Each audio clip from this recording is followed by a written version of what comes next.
A graça e a paz do Senhor Jesus. Quero convidar você a estar entrando no nosso culto, participando junto conosco. Convide os familiares, os filhos, os netos. Vamos adorar o Senhor nesse momento. Vamos louvar o Senhor, vamos cantar louvores, adorar, orar e meditar na palavra dele. Vamos orar e vamos entregar esse culto ao único que é digno de receber a honra, a glória e o louvor ao Senhor Jesus. Oremos. Pai, obrigado por essa oportunidade de estarmos aqui mais uma vez. Que o Senhor possa nos usar, Senhor, como vasos. Nós aqui e cada um que está assistindo lá, Senhor, em suas casas, nos ônibus ou aonde quer que estejam. Que eles possam ser usados também. Que o Senhor possa colocar oportunidades nesse tempo, Senhor. Amém, Jesus. De falar do Teu amor, de vivenciar o fruto do Espírito, Senhor, em diversas situações. Amém, Jesus. Toma as nossas vidas nesse momento nas Tuas mãos. Continue nos cobrindo com Teu sangue, nos guardando e receba o nosso louvor, a nossa oração como incenso suave às Tuas narinas. Pois é no nome do Teu Filho amado que nós estamos aqui. Oramos, cantamos. Amém, e ouvimos Jesus. a Tua palavra. Que tudo seja para Ele, em todo o tempo em nossas vidas. Em nome de Jesus. Amém. Amém. Glória a Deus. Vamos adorar o Senhor. Vamos adorar o Senhor, vamos cantar. Nosso Deus é soberano. Ele fez o céu, a terra, o mar, as estrelas. Ele fez os luminares.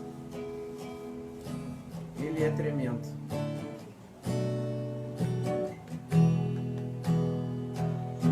Nosso Deus é soberano. Ele reina antes da fundação do mundo. Nosso Deus é soberano.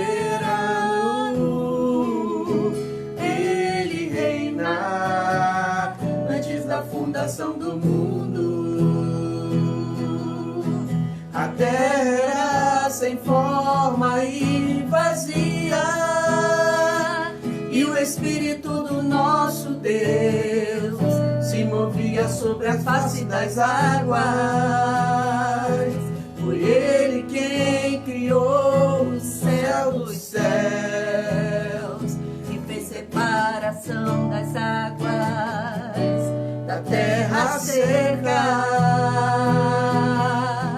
Foi Ele quem criou os luminares e criou a natureza.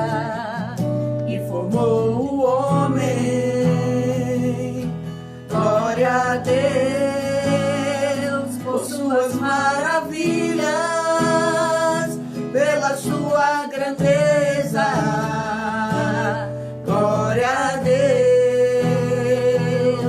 glória a Deus por suas maravilhas, pela sua grandeza. Glória a Deus. Você pode cantar aí também. Nosso Deus é Soberano, Ele reina antes da fundação do mundo. Nosso Deus é soberano, Ele reina antes da fundação do mundo. A terra sem forma e vazia, e o Espírito do nosso Deus se movia sobre a face das águas. Foi Ele quem criou o céu dos céus e fez separação das águas e da terra seca. Foi Ele quem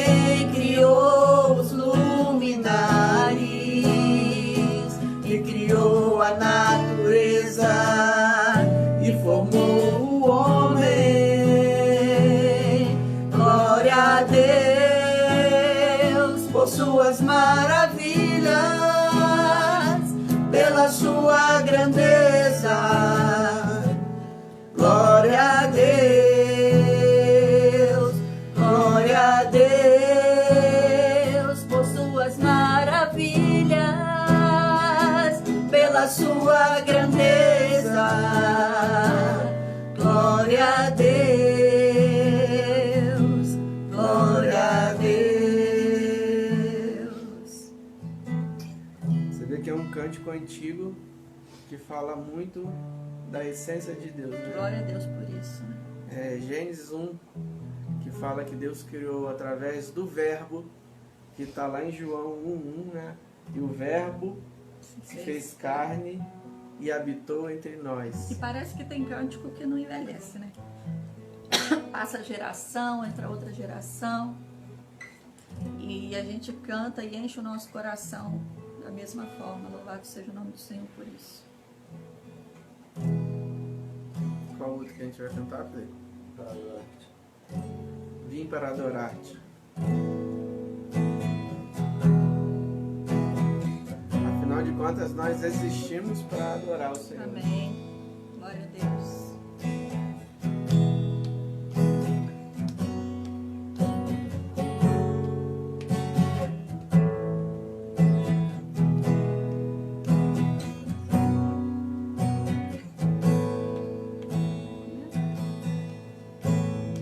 Ei, sobre todos tu és exaltado, entronizado nos céus. Humildemente viestes à terra, se entregou por amor. Vim para adorar-te, vim para prostrar-me, vim para dizer que és meu Deus, totalmente amável, totalmente digno, és maravilhoso para mim. Eterno Rei, exaltado nas alturas, glorioso nos céus.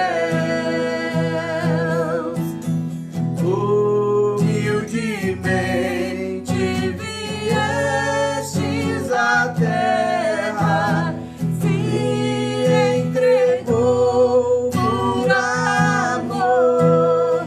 Vim para adorar-te, vim para prostrar-me, vim para dizer que és meu Deus,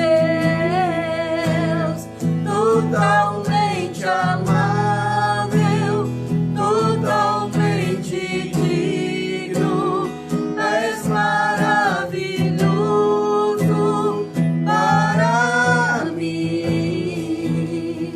Vim para adorar-te, vim para prostrar-me, vim para dizer que és meu Deus, totalmente amável, totalmente digno, és maravilhoso para mim. Não saberei quanto custou ver meus pecados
mostrar-me, vim para dizer que és meu Deus,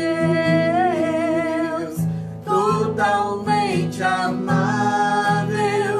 totalmente digno, és maravilhoso para mim. Amém. Glória a Deus. Vamos meditar na palavra do Senhor. Eu quero convidar as mulheres. Amanhã nós teremos o encontro das mulheres às 19 horas.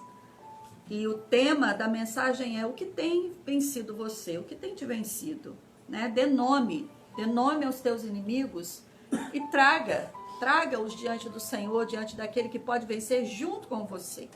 Amém? Porque ele já venceu lá na cruz. Mas ele é tão misericordioso que quando está na nossa vez de vencer, ele entra conosco na batalha, ele nos ajuda, ele colabora conosco. Então, em nome de Jesus, você que ainda não convidou uma amiga, vá lá no grupo da igreja, no Instagram da igreja, envie o convite para uma amiga, para uma pessoa da sua família, uma vizinha mesmo, que talvez você nem tenha tanta intimidade, mas que precisa vencer o pecado, vencer a angústia, vencer o desespero, vencer a solidão. E a palavra de Deus, ela mesma tem o poder de penetrar na alma, sabe? Às vezes nós olhamos para algumas pessoas e até nos sentimos limitados em ajudá-los, mas nós precisamos confiar que quando levamos a pessoa até Jesus, né? Lembra daqueles amigos, daquele paralítico? Os amigos amavam aquele homem, amavam, sabe? Mas eles já não tinham o que fazer. E às vezes o nosso coração dói porque a gente já não tem mais o que fazer por aquela mulher da nossa família, aquela mulher que você sabe que sofre violência, que sofre rejeição, que está vivendo a sua solidão de maneira destrutiva. Mas você pode levá-la até Jesus. Como aqueles 4 homens. Quando eles souberam que Jesus estava na cidade, eles colocaram aquele amigo na cama e foram levar. E quando chegaram na casa, encontraram impedimentos. Talvez você diga assim: pastora, mas eu já tentei, eu já fiz, eu já me esforcei, mas eu não consegui levá-la até Jesus porque haviam muitos impedimentos. O que é que aqueles homens encontraram lá naquela casa? Uma multidão que encheu a casa, superlotou a casa e não havia como entrar nem pela janela. Mas eles desistiram? Não. O amor que era derramado no coração daqueles homens por aquele amigo que precisava de um milagre, transpôs as limitações. E eles então, diz a Bíblia, que eles subiram no telhado da casa e abriram um buraco e fizeram descer aquela maca até a presença de Jesus. E eu tenho certeza que o gesto daqueles amigos tocou o coração de Jesus. E Jesus não só curou a paralisia daquele homem, mas perdoou os seus pecados e trouxe libertação, trouxe salvação àquele paralítico.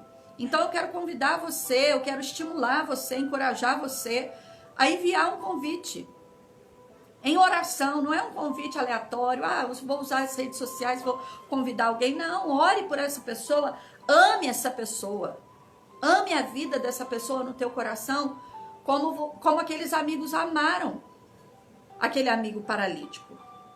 Amém? Então você, mulher, seja tocada por Deus. Deixa eu te falar uma coisa. Eu tenho orado pelas mulheres da nossa igreja, porque a rotina, os embaraços do dia a dia nos roubam dos propósitos de Deus, sabe? E tira de você o propósito que Deus tem através da tua vida. Quando você vê, o dia passou e você não foi canal de Deus para a vida de ninguém, não abençoou ninguém, porque você só ficou presa naquilo que você não conseguiu fazer, ou que está por fazer, ou que quando estiver pronto você vai ser canal de bênção na vida de alguém. Deixa eu dizer para você uma coisa: isso é um engano. Isso é um engano do teu coração e um engano de Satanás que fermenta isso no teu dia a dia.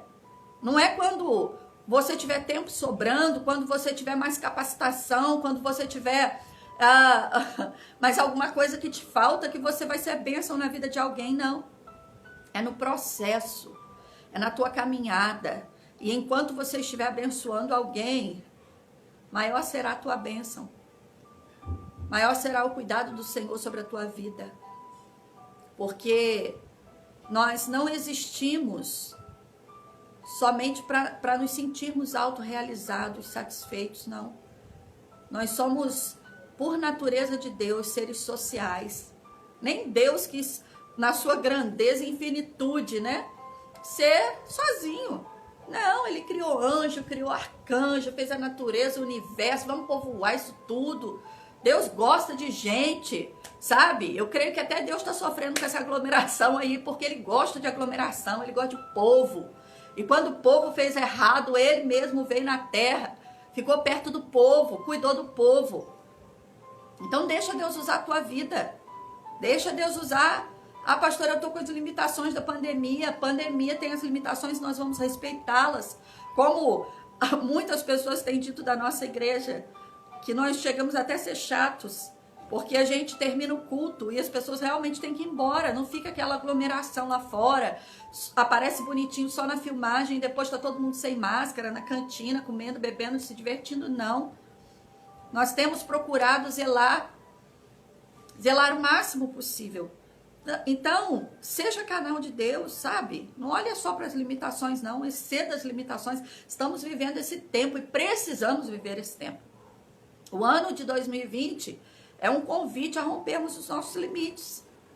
A rompermos, sabe? A janela fechada, a porta fechada. Não tem jeito, tá tudo limitado. É tempo de rompermos limites. Que Deus possa usar a tua vida, mulher, em nome de Jesus. Amor, põe a cadeira aqui para eu apoiar o copo, por favor.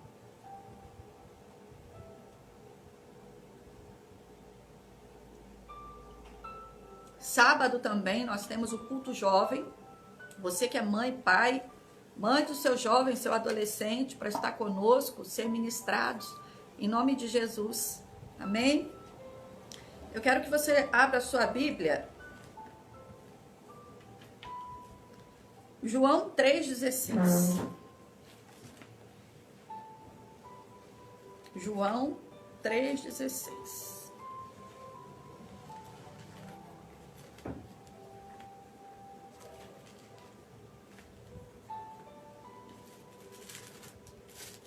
Esse versículo, você e eu sabemos de cor.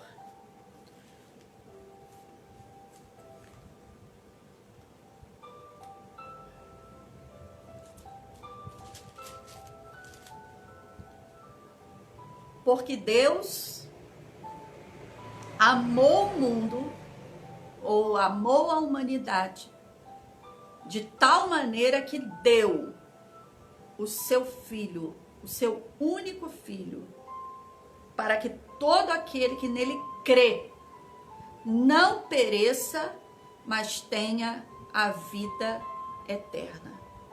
Pai, nós queremos te dar graças mais uma vez.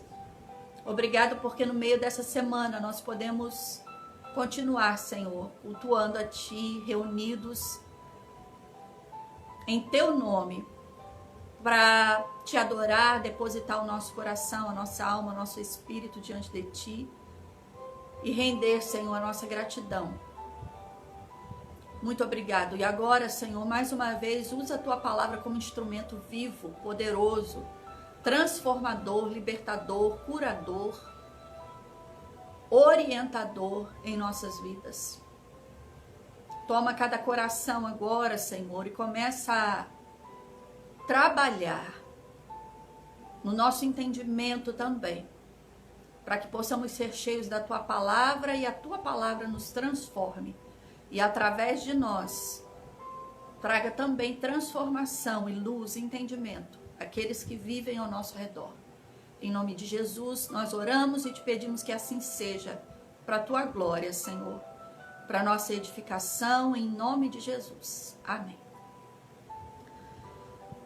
Jesus está aqui em João, capítulo 3, conversando com Nicodemos, um homem religioso, um homem temente a Deus, um homem que se apartava do mal, um homem de caráter ilibado, um homem de moral elevada, um homem de fé, mas um homem que ainda não conhecia a Deus de fato. Um homem que ainda não conhecia a novidade do que era nascer de novo, de viver o evangelho, de vida que Jesus veio para trazer para nós. E quando ele, sendo entendedor da palavra, sendo um homem de fé, sendo um homem de bom caráter, começou a observar Jesus, ele percebeu que lhe faltava algo, que todo o seu conhecimento, o seu entendimento, a sua religiosidade não havia suprido. E por ele ser um homem de influência na religião, ele se envergonhou. Ele se envergonhou de estar no meio da multidão perguntando para Jesus, como Pedro fazia e os seus discípulos também faziam. Mas Nicodemos foi ter com Jesus de noite. Nicodemos foi ter com Jesus a sós. E Jesus então apresenta o evangelho de uma forma muito inusitada para Nicodemos. Ele vira-se para Nicodemos e diz assim: Nicodemos, é necessário que você nasça de novo. Eu imagino, gente, a mente de Nicodemos dando um nó. Como assim, Senhor? E o texto deixa isso bem claro, né? Como assim nascer de novo? Porventura eu posso voltar para o ventre da minha mãe? Eu sou um estudioso, eu estudo a natureza, as ciências humanas, eu estudo a palavra, né? O Antigo Testamento e não entendo nada disso do que o Senhor está falando. E o Senhor diz assim: olha, Nicodemos, você precisa nascer do Espírito, da barriga da tua mãe.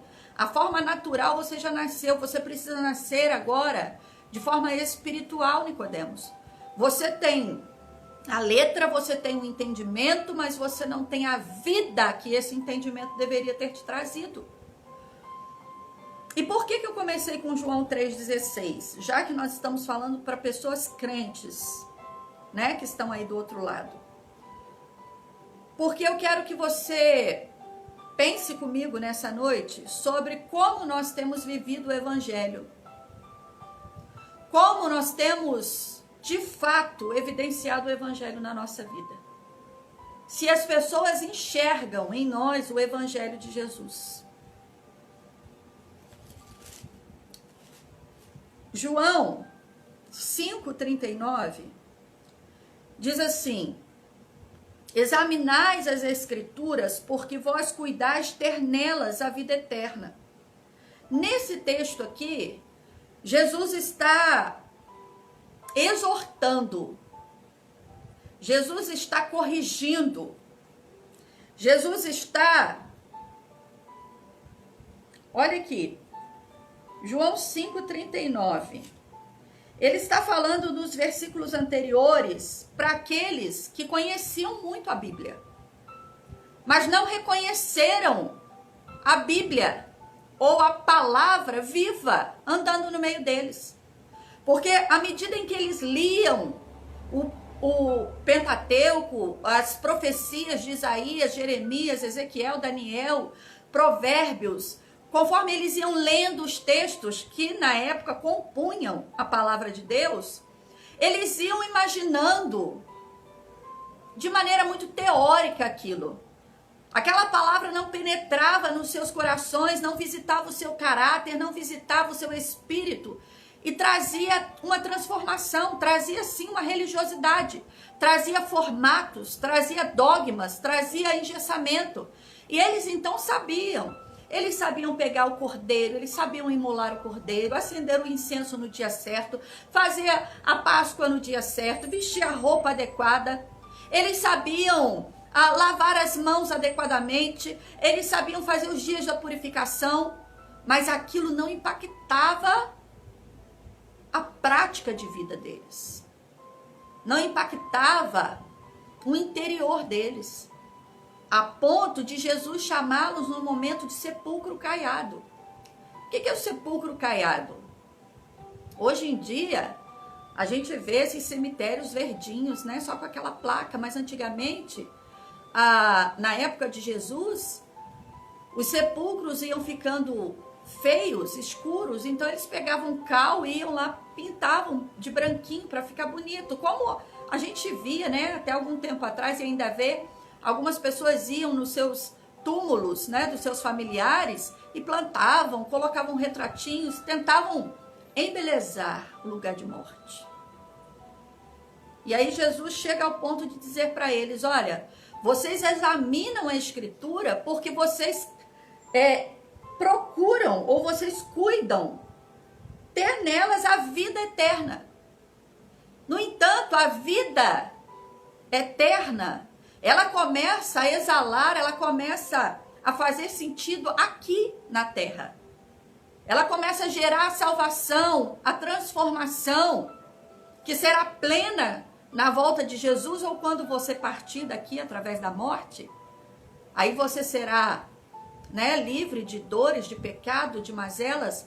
Mas até lá você precisa viver num processo em que a cada dia a sua vivência, a sua vida, as suas práticas, o seu pensamento, seus sentimentos reflitam a transformação que o Evangelho dá. Esse novo nascimento no Espírito. Pastora, mas a gente é crente, a gente já sabe disso. Onde a senhora quer chegar?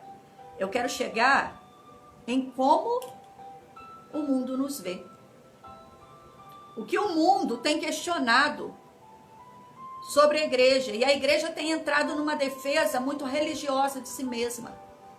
Todos os pastores que eu tenho visto ir a público de maneira muito eloquente para defender a igreja, defender a Bíblia, passa muito pelo critério que os fariseus, os saduceus e os doutores da lei faziam na época deles. E eu quero mostrar isso para você aqui no Evangelho de Marcos. O que diferencia então, pastora, uma pessoa que sabe muita Bíblia da outra que também sabe? Como que a gente examina? Como que a gente sabe a quem seguir? Como a gente sabe a quem ouvir primeiro? Você tem que seguir a palavra, você tem que ter fome da palavra, você tem que examinar a palavra. A época em que os padres, os bispos, estudavam a Bíblia e ministravam em latim, acabou.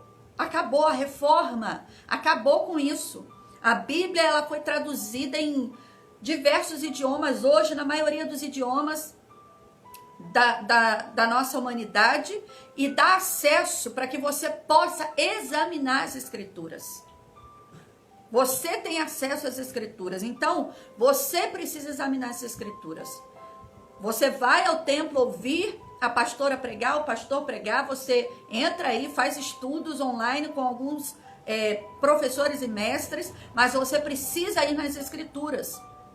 Você não pode ser um repetidor, igual um papagaio, sabe? Uma vez o meu sogro estava vendo um pregador muito eloquente pregar, que nós admirávamos muito. E enquanto ele estava ouvindo, de olhos fechados, o Espírito de Deus falou com o meu sogro assim a respeito desse pregador. Tal como fala um papagaio, assim é este. Ou seja, repete aquilo que ouviu, aquilo que leu, mas não tem um entendimento. E quando eu falo de entendimento, não é inteligência para pesquisar no grego, no hebraico e interpretar, não. Quando eu falo de entendimento, é quando o seu entendimento foi visitado por essa verdade. Quando o seu coração foi inundado por essa verdade. Foi transformado, foi alimentado por essa verdade. E a gente vê muito bem a fala das pessoas com relação a Jesus. Marcos 1:22 diz assim, olha, a respeito de Jesus. E maravilharam-se da sua doutrina, porque os ensinava como tendo autoridade e não como os escribas. Por que que eles se maravilhavam dos ensinos de Jesus? Eu vou dizer para você uma coisa. Jesus e os apóstolos usavam uma linguagem muito menos rebuscada para falar ao povo. Os escribas e os fariseus, humanamente falando, falavam muito mais bonito, era muito mais atraente, Jesus usava coisas do dia a dia. Jesus usava os lírios dos campos, a figueira que não estava dando fruto. Jesus usava coisas da sua rotina para falar ao povo. Então era uma linguagem, era o grego koiné, o grego simples, que era acessível a todas as pessoas. Mas por que o povo se maravilhou? Por que o texto está dizendo que maravilharam-se da sua doutrina? Qual era a diferença então? Já que era coisa mais simples, um jeito mais simples. O texto continua. Porque os ensinava como quem tem autoridade e não como os escribas. Era o jeito, era a voz impostada de Jesus que transmitia autoridade? Era Jesus gritando? Não. O que conferia autoridade a Jesus era a vida dele. O que diferencia duas pessoas que podem debater a Bíblia com inteligência eficiente, capacitação, é quem a vive e quem não vive.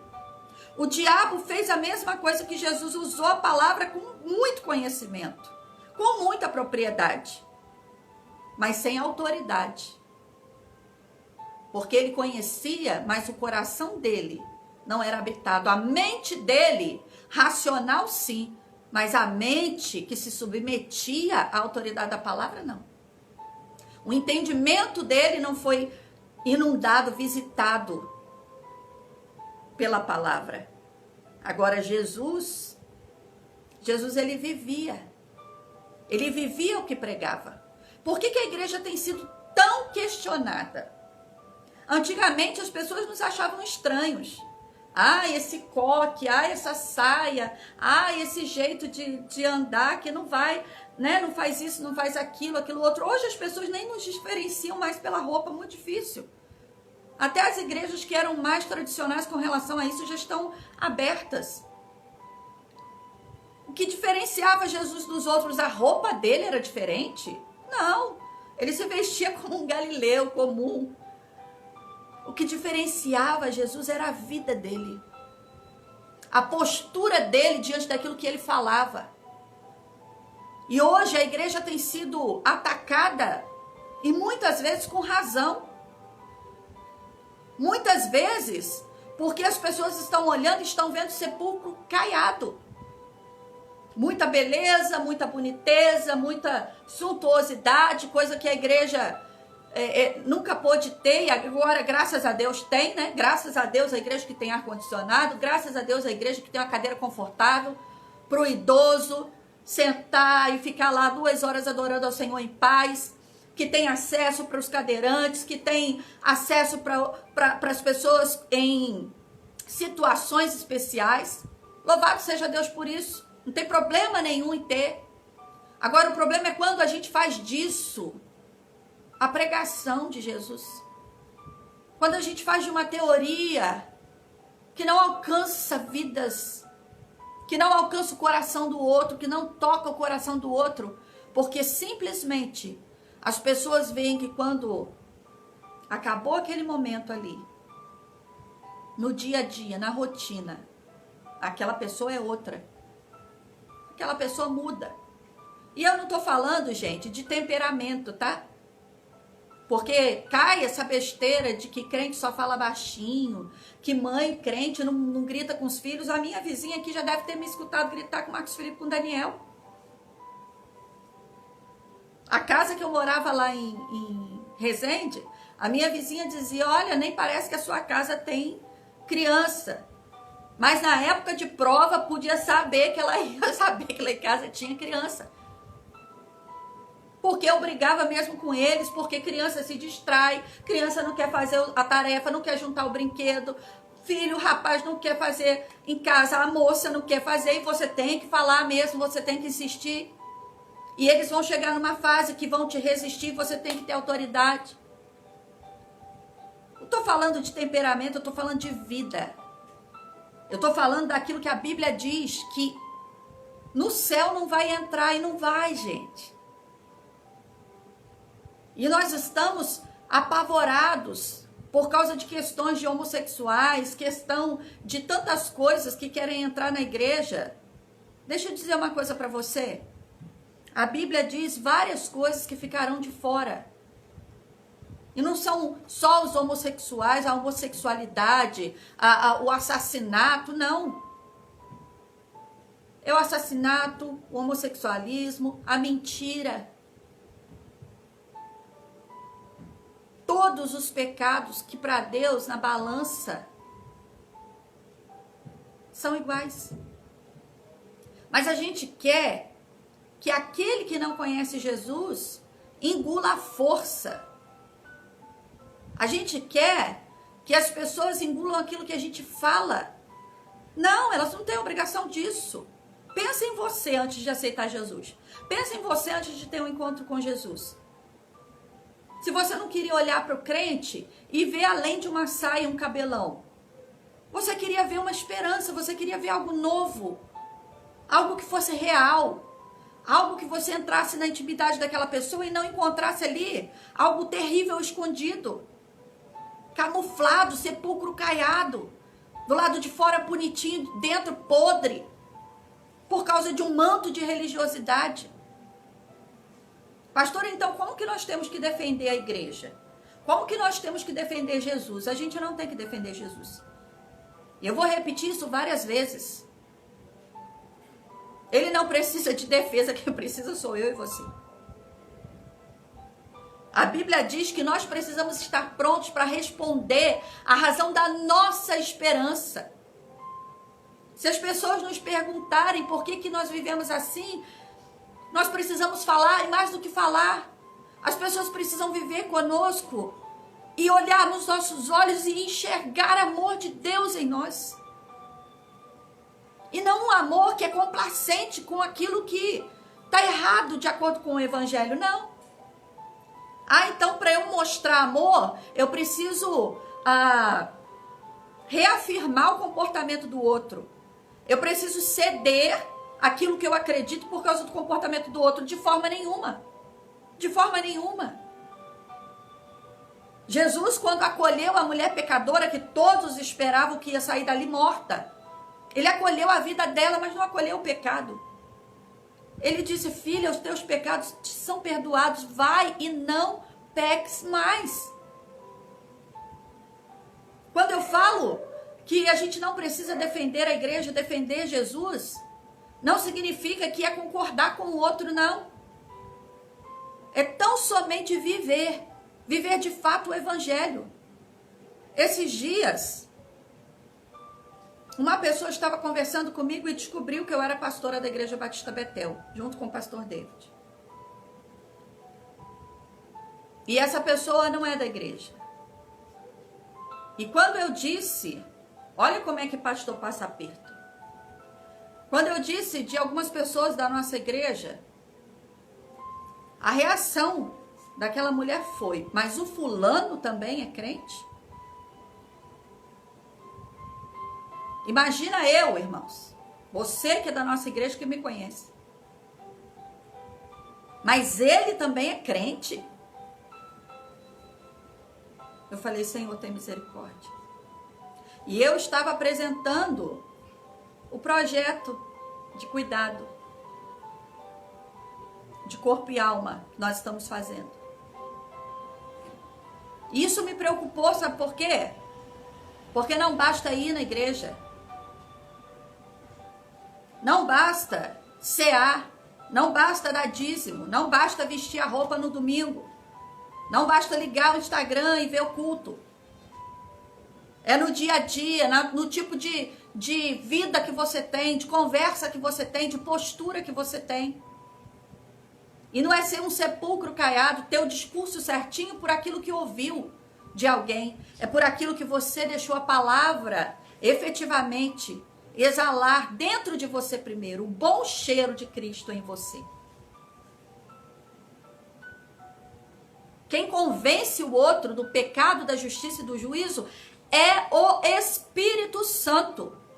Eu não sei quem é que está enfiando na cabeça de alguns líderes e pastores que nós temos que enfiar na cabeça dos outros um convencimento do pecado, da justiça e do juízo. Nós não fomos chamados para isso. Nós fomos chamados para falar e pregar o evangelho, e pregar com a vida. Se necessário, com palavras, mas essencialmente com a nossa vida. Na minha casa mesmo, eu não ficava falando para minha mãe, para o meu padrasto, para minha irmã, para o meu cunhado, o tempo todo de Bíblia, que eles tinham que ir para a igreja. Não. Eu tinha aceitado Jesus e tinha muita coisa na minha vida para mudar. Tinha coisa em mim que tinha que ser arrancado, liberto, tratado, como tem até hoje muita coisa. Mas naquela época, como uma semente que estava germinando, quem era eu para ficar apontando os defeitos deles, os pecados deles e me achando crentona? O que eu precisei fazer foi a cada dia, colocar a minha vida na cruz de Cristo e deixar o Senhor ir mudando a minha essência. E levar a vida deles em amor, em jejum diante de Deus.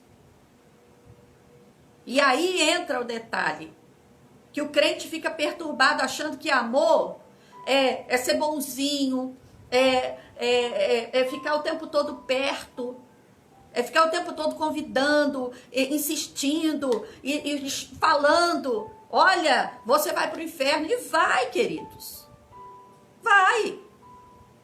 É uma realidade, é uma verdade.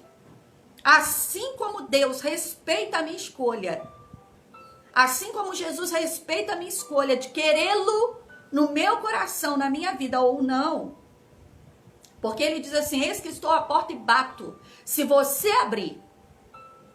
Olha quem ele dá autoridade sobre a própria vida, a própria pessoa. Ele não diz, eu vou pegar a chave, eu vou usar o meu poder, eu vou usar a minha soberania e vou entrar no teu coração, não. Ele diz, se você abrir, eu entrarei.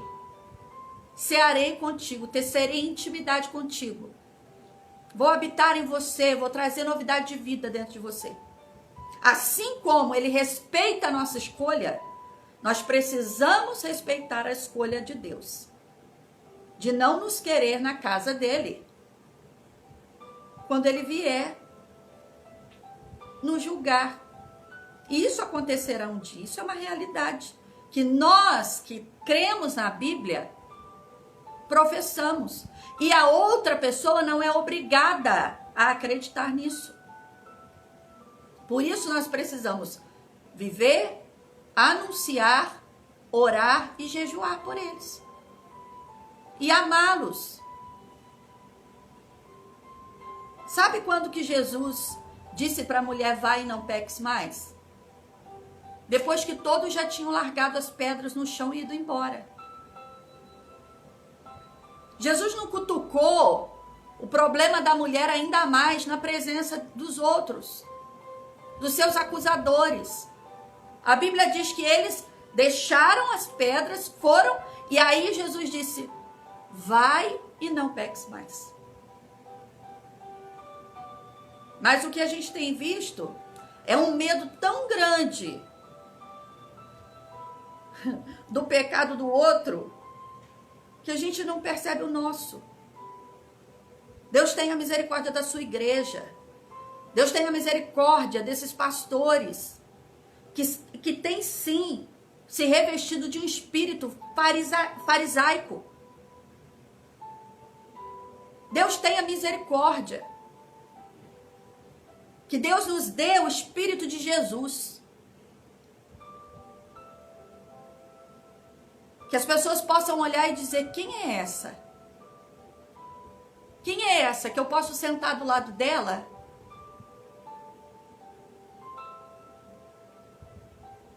E o que ela fala condiz com o que ela vive no dia a dia.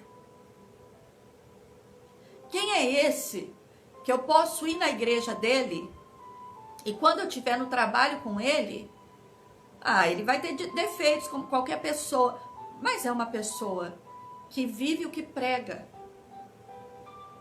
É pessoa que busca viver a vida em Deus.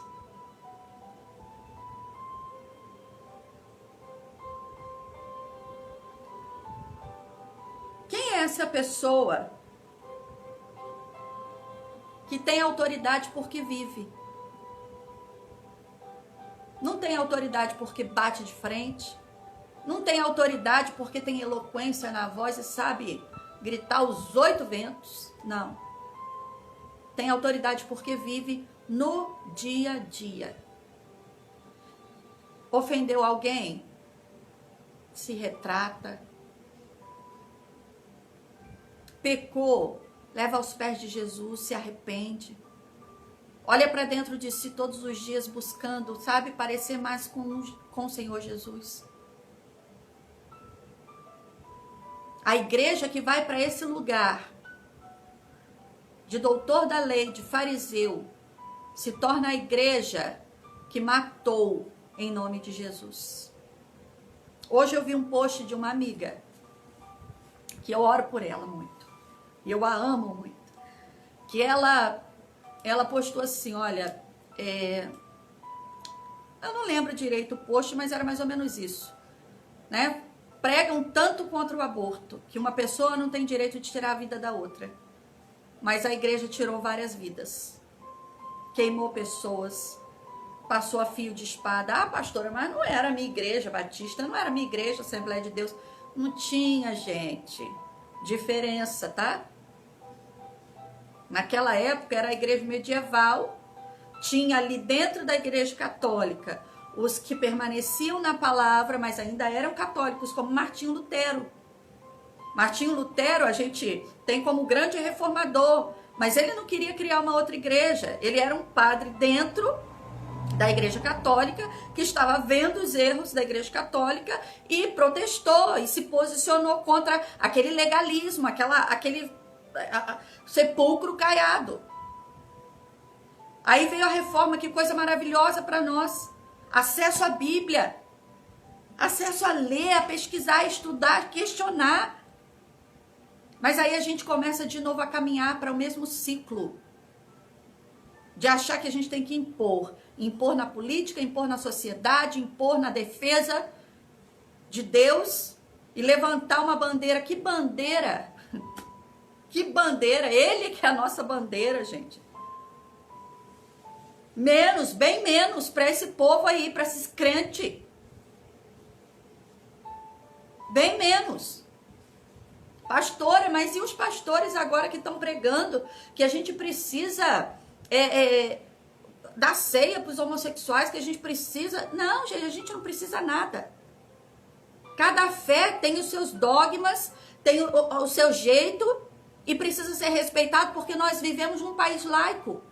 Desde o umbandista, o candomblessista, o católico, o espírita, o kardecista, o protestante, o batista, o assembleano, seja ele de que linha for. Precisa ser respeitado e ponto. Nós não temos que nos adequar a nada. Hoje a pastora Luciana me enviou um vídeo e os meninos já tinham me mostrado, eu não sei se é pastor, um pregador, dizendo que nós temos que atualizar a Bíblia. Gente, a Bíblia ela é atual, independente de qualquer coisa na sua essência. Há muitas partes da Bíblia que são culturais e que não se aplicam mais para nós hoje. Como, por exemplo, a questão do cabelo, questão de roupa, a roupa do judeu para a roupa que nós temos hoje. A roupa do judeu a que tinha franja, era para uma pessoa que não tinha, era para outra. Isso não aplica a nós. Isso é local, cultural, mas existem princípios que são universais na Bíblia e não mudaram desde Noé, não vão mudar até agora. E não vão mudar porque lá em Apocalipse, que é a revelação dos últimos dias, das últimas coisas, dos últimos acontecimentos, continuam dizendo a mesma coisa que dizia desde o princípio. Que ficarão de fora os mentirosos, porque é filho de quem? Do pai da mentira, que é o diabo. Os mentirosos, os assassinos, os adúlteros, os fornicários, os homossexuais, ficarão de fora. É a Bíblia que diz, não sou eu. Agora eu vou pegar essa parte e começar a fazer uma guerra santa. Em nome de quê? Em nome de olharem para nós. E sabe quem admira isso? Os religiosos. Não pensa que os escribas, os fariseus, os doutores da lei não eram admirados pelos judeus da época, não. Eram seguidos e admirados. Eu vejo no post de alguns pastores uma renca de comentário. Isso é que é pastor. Isso sim. Sabe quem admira? Os religiosos. Quem é como Jesus não busca isso. Quem é como Jesus procura viver. Viver. Porque falar é desconstruído pela tua atitude, que não condiz com a sua fala. Então é no viver. E pedir a Deus, Deus, que na minha simplicidade do meu viver, haja uma atração dessas pessoas ao teu amor. Assim como eu fui atraída pelo teu amor, por favor, ache em mim um jeito de atrair essas pessoas ao teu amor. A despeito do meu jeito. Eu não tenho uma cara muito simpática, e agora que eu fiz essa sobrancelha aqui, ó, Jesus amado, misericórdia, que agora eu tenho sobrancelha. O Felipe falou que eu fiquei mais séria ainda, o Felipe e o Dani. Eu não tenho muita simpatia, eu não, sabe, aquela pessoa assim que num minuto atrai todo mundo, eu não sou. Mas eu tenho dito para Deus constantemente que não seja isso. Que o amor que o Senhor derrama sobre mim possa alcançar pessoas ao meu redor, apesar de mim. Isso é o Evangelho. Ah, pastora, mas a pessoa vai querer vir e continuar no erro. Isso não é problema teu nem meu. É problema de Jesus e do Espírito Santo que convence. A nossa parte é continuar amando, é continuar orando por ela. Ah, já fiz tudo, já enviei recado, já visitei, já falei, a pessoa está distante. Vamos continuar amando e orando por ela. É assim. E a Igreja Batista Betel, até que Deus nos faça continuar como pastores dessa igreja, será assim. Não há espaço. Não há espaço na nossa igreja. E nós falamos isso como autoridade espiritual sobre a vida de vocês. Para esse coração fariseu. Para esse coração que vai admirar esse tipo de líder. Não. Não. Se você faz isso, se questione hoje. Porque eu quero ser desses aqui, que ensina como quem tem autoridade. Pastora, mas aí tem que ser perfeito para fazer isso? Não, tem não. Precisa ser dependente de Jesus. Precisa todos os dias correr para Jesus. Precisa todos os dias insistir. Ah, Jesus, eu preciso ainda que o Senhor transforme aqui. Eu preciso ainda que o Senhor mude aqui. Eu preciso ainda que o Senhor complete aqui. Jesus, eu não consegui dar bom testemunho hoje aqui nessa área. Me ajuda hoje, muda isso na minha vida agora. Até isso é bonito, sabia? A pessoa que te conhece de perto e conhece os seus piores defeitos ou pecados, se ela perceber que ao invés de você tentar esconder debaixo do tapete, você corre para Jesus e diz, Jesus, me ajuda. Há pessoas me olhando e eu quero que elas enxerguem a tua vida em mim, me ajuda. A pessoa vai olhar e vai dizer assim, olha, verdadeiramente. Assim como fizeram com Pedro. Ninguém ouvia Pedro antes, gente.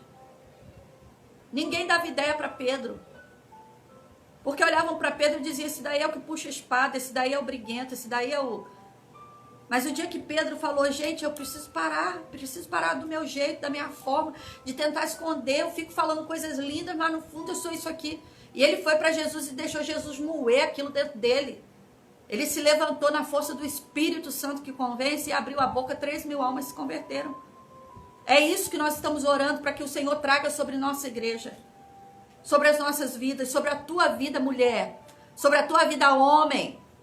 Porque foi a respeito de um homem que eu fui questionada. Que o Senhor dê autoridade aos líderes dos homens. Que o Senhor dê graça ao pastor David. Que o Senhor nos dê graça e traga despertamento e um avivamento sobre nós. Em nome de Jesus, amém? O tempo acabou agora, está acabando. Eu quero dar graças a Deus pela tua vida aí que está conosco. Que o Senhor te encha de reflexão, baseado na orientação dessa palavra nessa noite. Amém? Que você não envergonhe o evangelho, que falando na tua boca é bonito, mas no dia a dia gera... Esse não fala como quem tem autoridade. E não é aquela acusação do inimigo, mentirosa do inimigo não, sabe? É de verdade. Porque a gente não precisa do Satanás nos acusando, não. Se a gente der lugar ao Espírito Santo, ele nos convence antes disso. Amém? Deus abençoe a sua vida, em nome de Jesus.